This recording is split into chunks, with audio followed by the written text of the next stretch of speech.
Social media is a means of interaction among people to exchange information and ideas in virtual communities and networks. However, there is a downside to social media, as millions of teenagers across the country are at risk of seeing inappropriate content on social media. Who should be held accountable? Is banning teens from social media the solution? What are some tips for protecting teenagers on social media?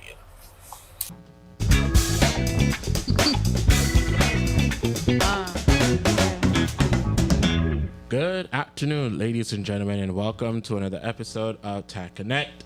I am your host, Alan, and joining me today is one of our Tag Youth ambassadors, and also we have one of our Tag counselors with us. Ladies and gentlemen, please help me welcome Tina and Nicole to the show. Woo, happy to be here. Well, okay, so welcome, guys. Thank you very much for taking the time to be here this afternoon. Thank you. Rainy Thank afternoon. you.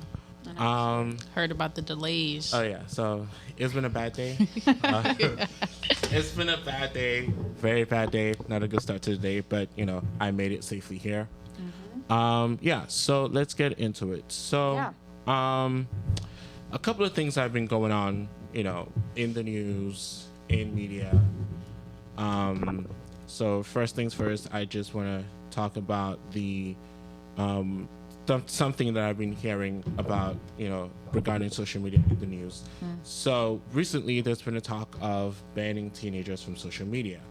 That social media has a negative impact on teenagers. 98% of parents think that social media should be, teenagers should be banned from social media.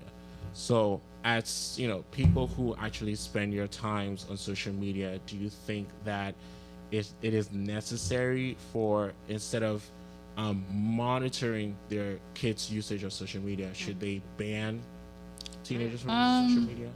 Personally, if we really want to go there, we could take it back to where, our parents back in the days, they didn't have social media, but they had the radio or the cassettes, and they used to stay up late, writing the lyrics to the songs to go back to school with it. And, at that time, their parents thought that, that music is disrespectful, is making you disrespectful, and they wanted to get rid of rap. They wanted to get rid of, stuff within that time. They wanted to get rid of the sagging of the pants, the hair color, all of that. So I'm only bringing that up as a comparison now because it's like they're being hypocrites in a way. The thing that they consider bad for our generation, they look back at theirs. They had something around the time that their parents considered bad for their generation. And I understand it to an extent because, like, social media is a whole different game changer. Like, you have access to everything.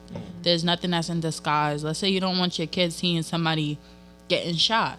Your kid gonna see somebody getting shot because it's there. You don't want to hear about the, you could have a homophobic parent. They don't want to hear about the gay media, all of that.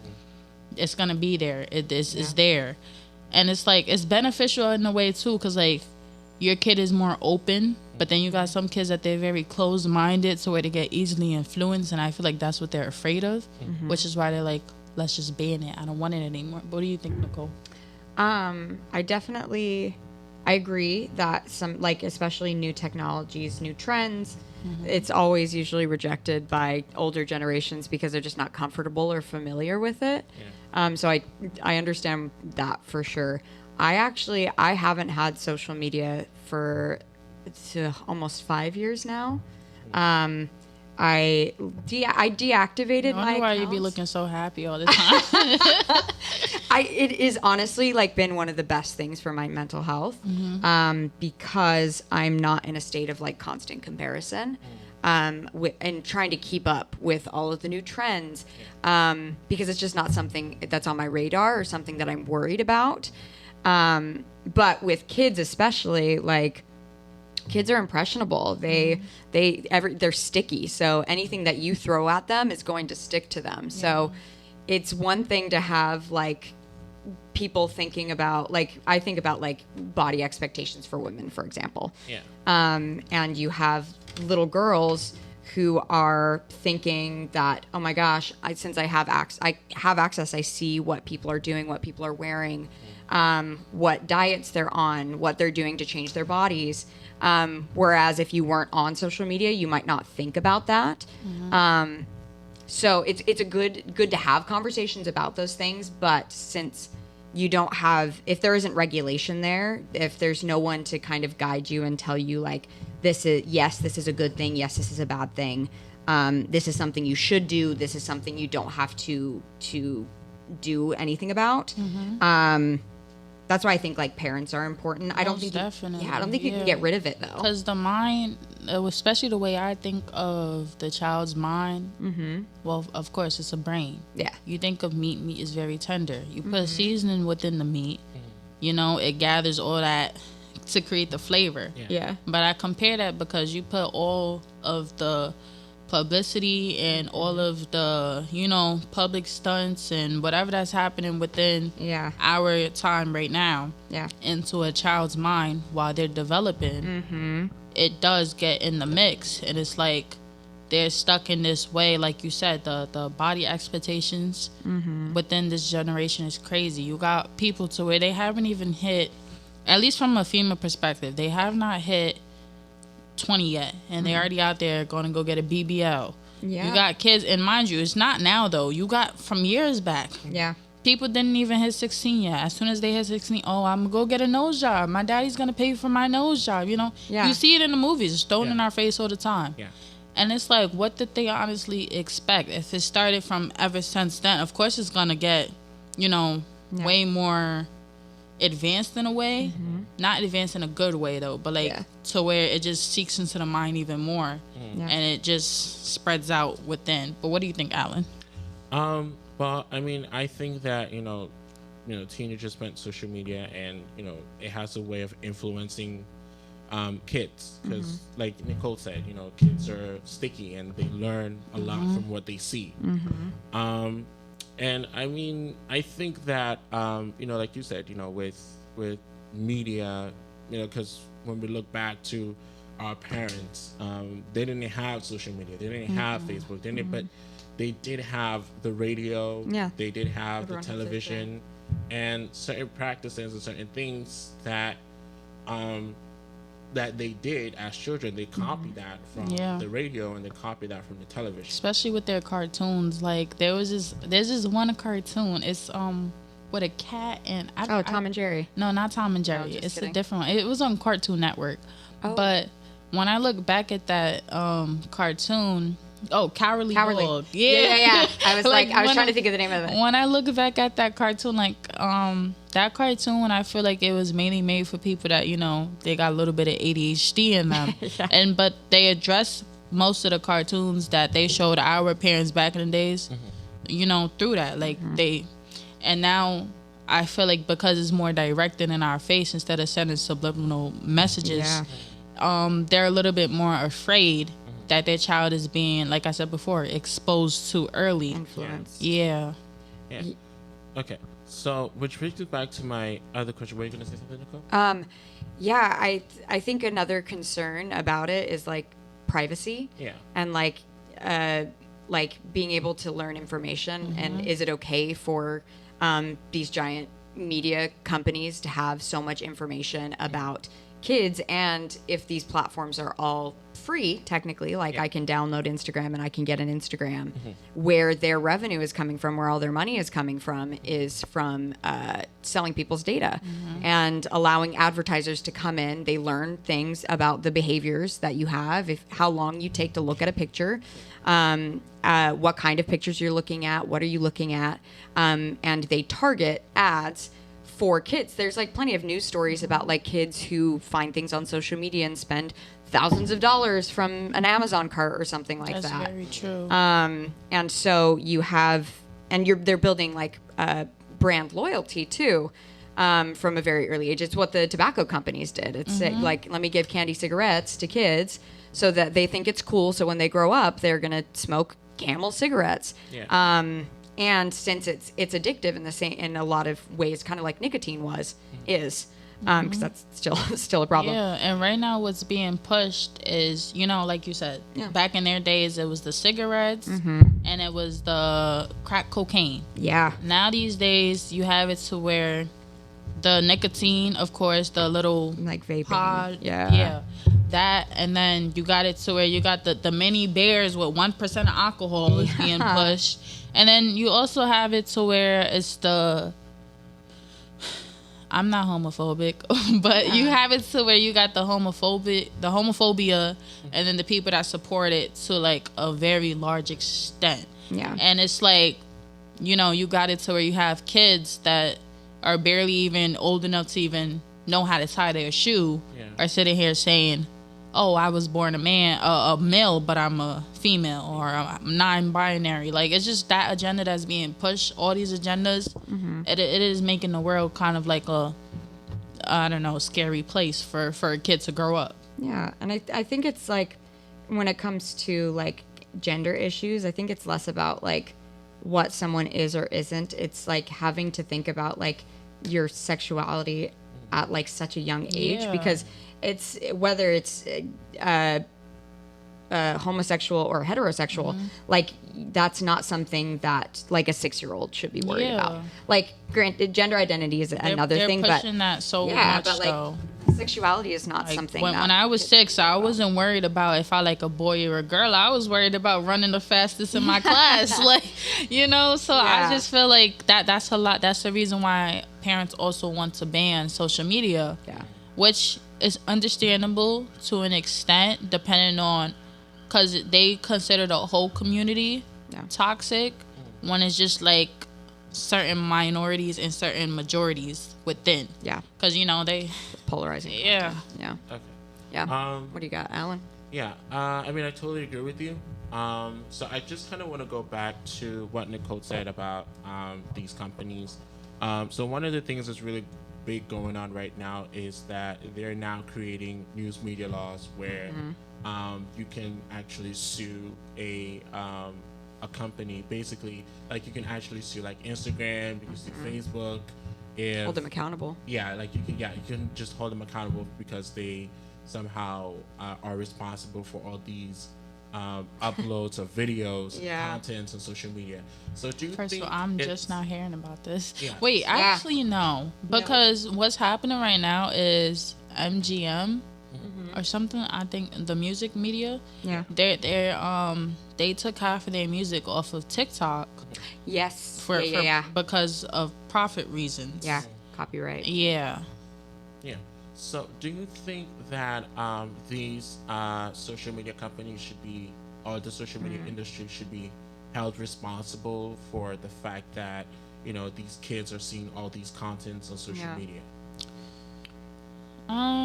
I feel like as if it's 50-50. Because the things that pop up on social media, like at least on your individual platform, is what you search up.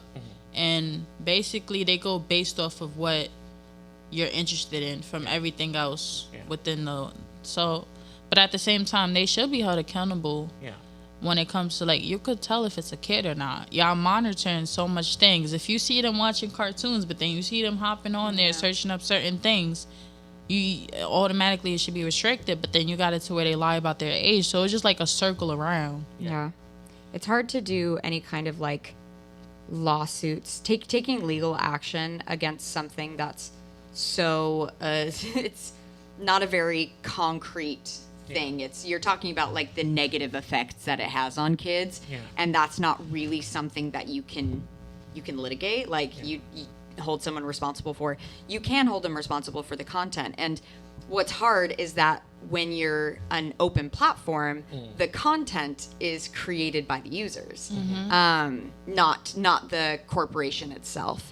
And even now, this has been in talks for the last few years of saying, like, so how are you flagging and how are you going through the content to make sure that it's appropriate? And then you have people who are like, no, but it's free speech. And but the fact of the matter is that these are private corporations who have strong financial interests in keeping a content that is divisive, that keeps people arguing, keeps people talking, because that's the buzzy stuff. Because then there'll be the subject of matter. There will be Yeah. like, the main, which is why, like, to lead back to what you just Yeah. said, like, especially on social media these days, you have it so where you got these random sex bots popping Yeah. up. And sex is a big thing that they have been selling for years now. Like, if we lead way back, like around, I think it started around the time that you got, you know, the Navy soldiers and stuff. And then after that, they have it to where they have the pinup models. And then, like, you know, join the Navy. You see Yeah. a sexy woman, of course you're going to want to join. Like, oh, it's there for me. Yeah. You know, and then you have it to where now it's like, okay, we went through 2020. First of all, 2020 was hell. We all know it. But we went through 2020 to where we had OnlyFans. Everybody wanted an OnlyFans account. Everybody wanted to subscribe to one. And then now you have it to where you have it. It's just like a mix-up of everything. And There's nothing to separate. you know, I don't have a problem with nobody saying I'm comfortable having sex with whoever I want to. I want to be a peace star. Okay, good for you. do the thing. But when you have it to where your platform is reaching out onto like kids viewing that, and then they click that link, and automatically their young minds are getting exposed to seeing two people having sex at a young age. Of course, it's gonna have them curious. Then they want to go out to like that. That's even how a lot of the times when people started having kids at a young age, like the teenage pregnancies, around that time it was a crisis to where parents did not want their kids learning about sex ed. Yeah. But then you have it to where, you know, they sneak or whatever, have a, you know, the little porn magazine, and automatically they get curious. Yeah. So then they try it with their boyfriend, do not know about protection, teenage pregnancy. Yeah. And now we have it to where it's like like I said, it's a circle around just throughout different ways of doing it. Yeah. Now people are more advanced about protection, but then you got diseases still out there. Yeah. We don't really talk about it anymore because it's like, oh, we got a cure. You have a cure, but then them cures does not have a long-term effect. Yeah, so like I said, it's ridiculous. I feel like the main things that they sell these days is sex, is the LGBTQ, and then you have it to where everybody wants to be rich. So like just make music. That's a big thing, like influencer culture. When you That's why I'm like influencers. Well, because you see basically like a highlight reel. You see people making money, but you never see the hard work that goes behind that. Like if you see someone, you're like, oh, someone can make millions of dollars by being a TikToker. That's what I want to do. But you are forgetting how much work it took someone to get there, how much work it takes someone to get there. And so you don't always, it's just easy to think like, oh, that's something that I can do without thinking like, oh, I have to work hard to get it. Automatically, yeah. But like, it's always been there. Like, you know, they used to have the MTV Crib or whatever. That wasn't my time, but I know about it though. I was born all for That literally, the reality TV, like the real world. Like we were like, oh my gosh, we're getting. It's like I want to be like that, or like they used to have it to where they would come in. Like that's how people met Tiana Taylor. Yeah, you know the Sweet 16 that she had blew up and everything. So you know you had like these influencers have always been out there, which is why it leads back to when parents be like social media platforms and stuff should be banned. Y'all had the same thing. Y'all just don't see it from our perspective because it's not on a personal screen. Right. But y'all had it on a big screen in y'all living room. Y'all was sitting there like, I want to be like that. You know, they had the little magazines circling up what they wanted. Like so. That's why I'm like, y'all kind of being hypocrites in a way. Yeah. I understand y'all trying to prevent us from being however, but when your parents were trying to prevent you from doing that same thing, it was an argument, it was a slam of the door. It was, you don't want me to live my life. You just want me to be miserable, Yeah. So like, I can't wait to move out. Well, that's like I think that's to say like bans are not going to be effective because it's not going to stop. There's too much at stake for both the media corporations and for the kids. It's how do we teach our kids to behave responsibly, that we're having conversations about the kind of content that you come across. I do think that the media corporation should be held responsible for some of the content, especially like because whether or not they're the ones who are pushing the content, they're writing the algorithms that determine what kind of content people have access to. And it all starts off at home too, because Yes, you have it it's to all where about- yep. these parents these days, they just throw their kids a tablet. Yes. And they're like, you know, iPad babies, iPad go kids. to your room, Johnny. Here's my your gosh. tablet. Oh, yeah. And then they be like, oh, I'm giving my kid 3 minutes of. When I was younger, I ain't have no screen time. Here's a book. No. Here's a book. Educate yourself. Uh-huh. Learn something. And I'm not saying that has to be enforced, because you can't teach people. You can't teach a parent how to parent. Yeah. But what I'm saying is that why try to like, because you know a lot of you know these parents nowadays, they look at their parents like, oh, my parent didn't want me to have fun, I'm not gonna do that. Yeah. And then like, you know, when their kids hit teenage years, they regret it, because Yeah. not only does their kids lack social skills, their kids don't want to sit at the dinner table. They want to be in their room on their phone. You know, some of their kids don't even eat. They skip dinner, which is where a lot of the eating disorders Oh, yeah. do generate come in, from. yeah. Because, you know, they were so busy, oh, I want to be on the television, I want to be on, you know, just doing me. That, and then after that, they look at it like, oh, you know, it's my kid being a kid, it's a teenager. No. Yeah. Sometimes it does happen with the parenting, and no parent wants to think that they're a bad parent, which is why it's Yep. overlooked. But that's a conversation that if you try to sit down and have, they will argue you down. Yeah. They'll be like, what are you talking about? You didn't ever push out. No. Adults no. don't like to. Most adults that I know don't like to say No. sorry or apologize or take responsibility. They just pass you a gift. Here you go. Yeah, Yeah. I think. I think parents definitely have to step up and say like, what do I want?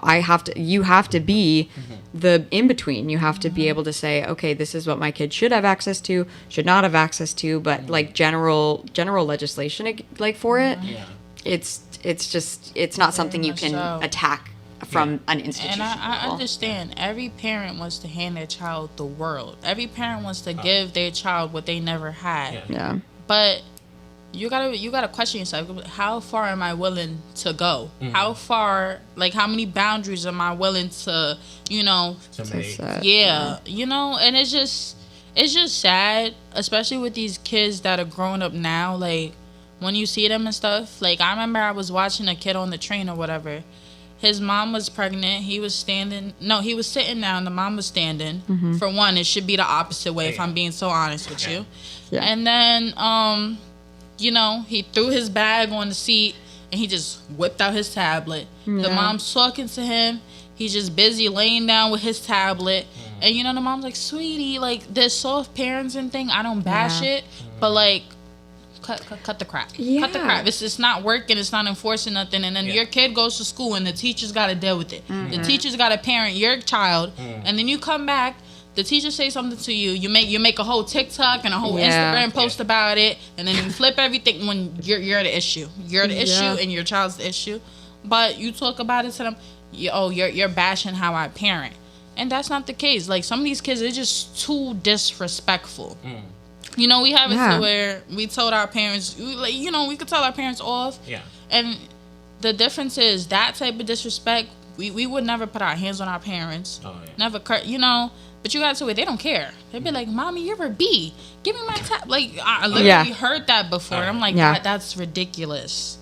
And I think that's just like, because there is like a certain like addictive thing. Like you play on your tablet and it's a instant gratification. You get an instant hit of dopamine, and you're handing that to a kid like when they're still developing. Like we're all still very much in development until you're in your mid-20s. And so you have to say, okay. And I think that's the biggest difference between like what was happening to our parents and what's happening to kids now, is because it is changing kids' brain chemistry. And it did too with the advent of a lot of like different technologies like television, like radio, all of those things. And it's just come to, it's like grown to a point where, you know, it's so instant. And TikTok, like you are scrolling through things so fast. I don't know. What do you think, Alan? honestly, for me, I think that parents should be, like Tina, you said, like parents should know how to be held accountable for it. Yeah. Because sometimes I remember this one time I think I had like a little, was it a Christmas? I think at a Christmas party, and this one kid was just, I think he's about 3 or 4 years old, and he had his tablet. He had his tablet the whole entire time. Like the kid, like we were just calling the kid to come up and dance. Yeah. The entire time the kid is just glued on that Yeah. tablet the whole entire time. Well, and that's the thing is they can't help Sticky it and Yeah. too. cracky. Yeah, I'm like, and it's a matter of like, because like you said, like you get it. Yeah. Parents, it's like I never had it. I never. And had I want to that give opportunity. my child it. Yeah, but Well, of course should- you do. Yeah, but you should like know when to draw the line. Yeah. Yeah. Because when I was growing up, I mean, obviously, I was taught to, reading, and Yeah. I had all these things. Because I had- we got foreign parents. yeah. So I had a whole laptop. I had PlayStation. But the only way I ever got an opportunity to do that was if I studied, if Read I a did book, my bring them homework, good if I- grades. if I Yeah. did Well, my it's a homework. privilege, Yeah. right? So I think Not just a I think like now it's changing because Parents feel like as if things should be just given, and your child shouldn't have to earn everything, and Exactly. everything's not a competition. And oh, sweet little Johnny, here you go. Exactly. Like it just be bugging me out. And what is even worse is that now when you go into the school system, if your child is too quiet or what, automatically they're labeled with autism. Yeah. And then you don't see how you messed up your child from a young age because you didn't teach them social skills, and they lack that social skills. And you didn't, especially because when a child is young, you can't just throw a tablet in their face. Yeah. In order for a child to learn how to even talk to you, you got to talk to them from when they're a baby. Then they mimic it. Like it's proven. And you know, these parents, they sit there and they're like, oh, well, now my child's your child's not autistic. I can't say that for every child. Yeah. Because some children they are, but some of them I feel like as if maybe they aren't. Maybe we just didn't talk to them when they were young, so now they don't know how to talk to people, and they just stay to themselves. Yeah. And the only world that they really ever knew was that screen from since they were a baby that you threw in their face. But like I said, you tell it to parents, they just sit down and like, I don't know what you're talking about. Oh my gosh, what Yeah, are you it's just what are you acting irresponsibility. confused for? Yeah. yeah. Yeah, so I actually have a question regarding the whole tablet thing. So some parents would say that the reason why I give my kid a tablet is to just calm them down. Because like how kids are when they get so hyper and Sure. and Yeah. you give them a tablet, it just calms them down. Do you think that form of I wouldn't say form of parenting, but do you think that way of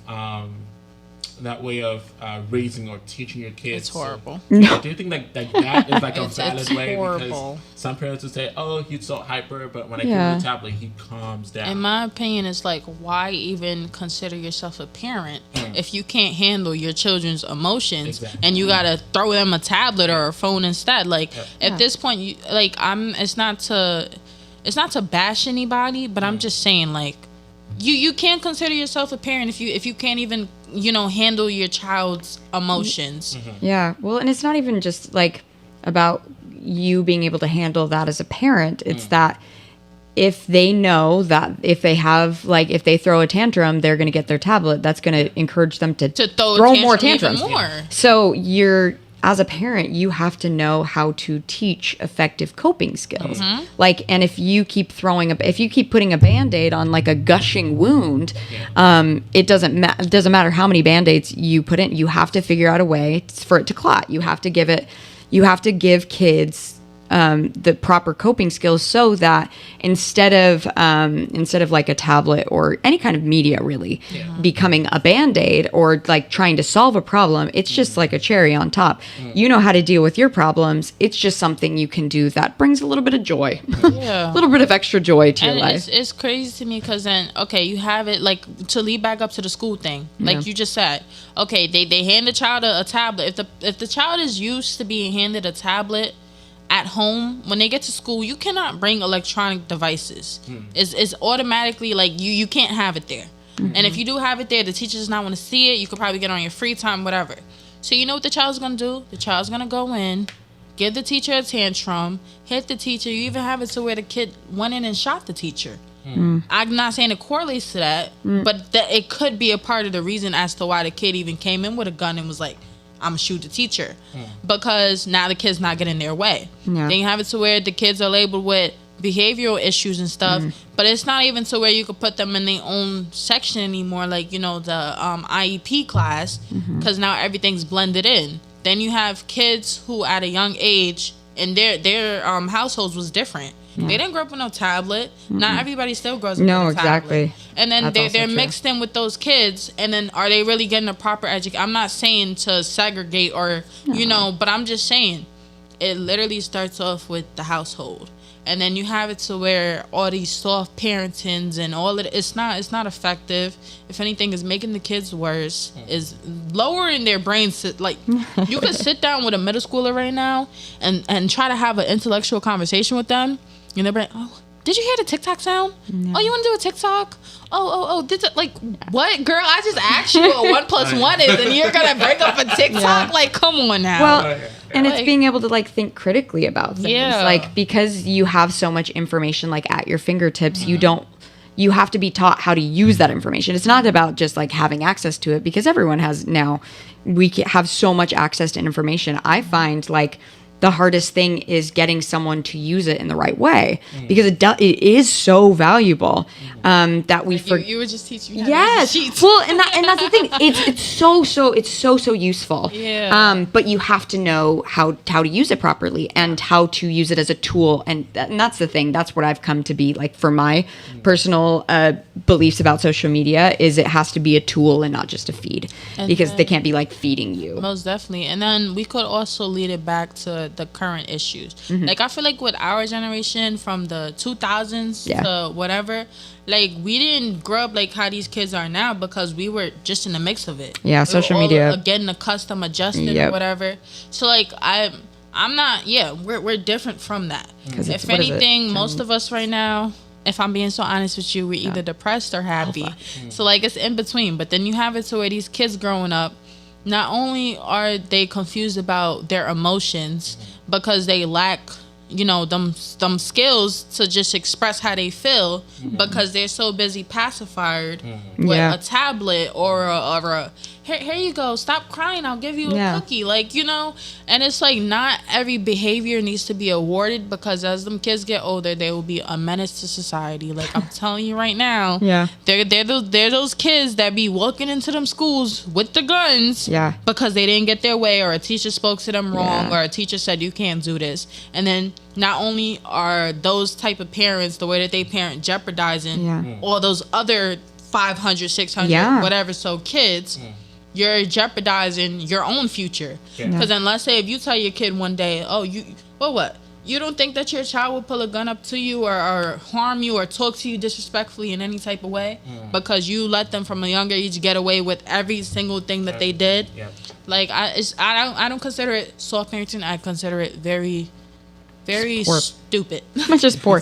Well, I think it's interesting to note that like 1999, that's the first big mass shooting, mass school shooting, specifically that happened in the U.S. And that was Columbine, 99, and that's also when internet access became something that every household had. He probably had a flip phone. Teacher probably. Yeah, well, okay. not to say that like one causes the other, but there is 100% like a connection between the two. It has to Yeah. be. And then also, like, then you have it to where not every, like, to bring it back to, because not every kid that don't access social media these days, Yeah. they're not all sane up here, because they want what every other kid has. Yeah. So then, you know, they feel low self-esteem. They want to feel belong. They feel like as if they're not fitting in.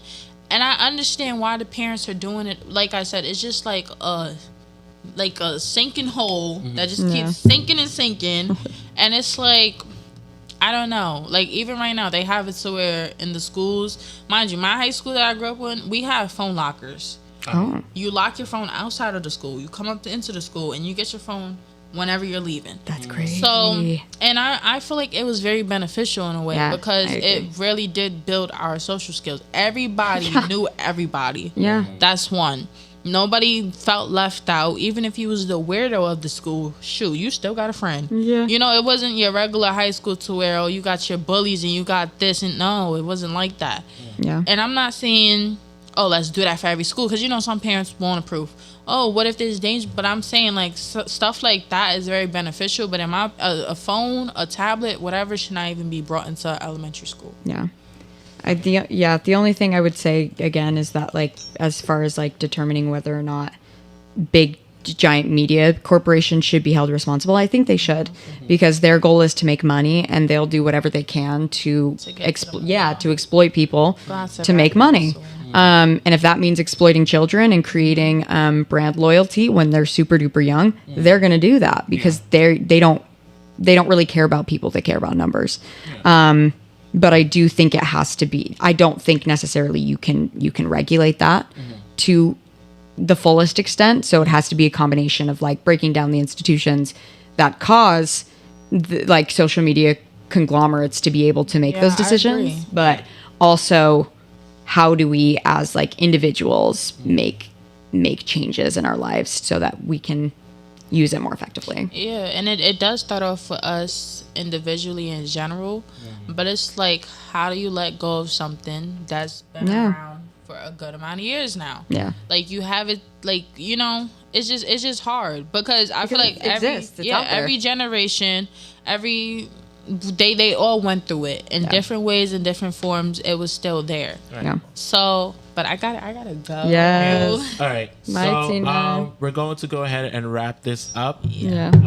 So I just want to say just a few words to parents out there. Yeah. If parents are watching, we just want to say that although we think that, although we understand that, we get it, you never had that opportunity, you never had that chance, but what we really want to say is that, you should be more careful about how you introduce your kids to technology. It's the introduction that You matters. should be for careful expressions. about the choices that you make now as your kid is younger, because it will come back to you as they get older. Yeah. And then you're just gonna have no control over anything, and you're just gonna have a little wrecking ball of a child. Yeah. Why am I thinking of Miley Cyrus? Yeah, what were you thinking, Alan? So there are tips. So there are tips for parents when it comes to protecting their kids on social media. So parents, if you want tips on how to protect your kids on social media, I suggest you go to the security.org website /digital safety/parents. It will give you tips on how to protect your kids on social media. And we can that link way. that too. Yeah. So it's going to be linked in the Description in our description below. And thank you all very much for taking time to be Don't here. forget to like, comment, and subscribe. And also, don't forget to follow us on our Instagram page at TCIONY. So I want to go ahead and thank you very much, Tina and Nicole, for taking the time to be here this afternoon. Tag out. And we hope you all having a blessed and nice day. Thank you. We hope that you enjoyed today's episode of Tag Connect. And as always, feel free to like, comment, share, and subscribe. And feel free to follow us on our Instagram page at TCIONY.